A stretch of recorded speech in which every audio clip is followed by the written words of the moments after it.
சூப்பரான டேஸ்டியான மஷ்ரூம் பிரியாணி எப்படி பண்ணுறதுன்னு பார்க்கலாங்க.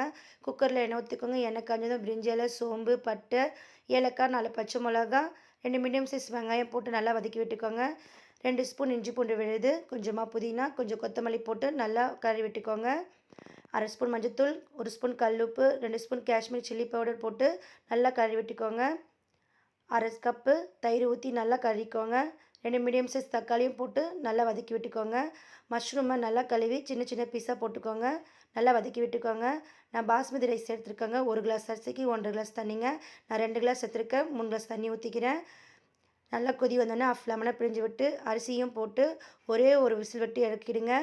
பாருங்கள், நம்மளுடைய மஷ்ரூம் பிரியாணி சூப்பராக உதிரி உதிரியாக கலர்ஃபுல்லாக வந்திருக்குங்க.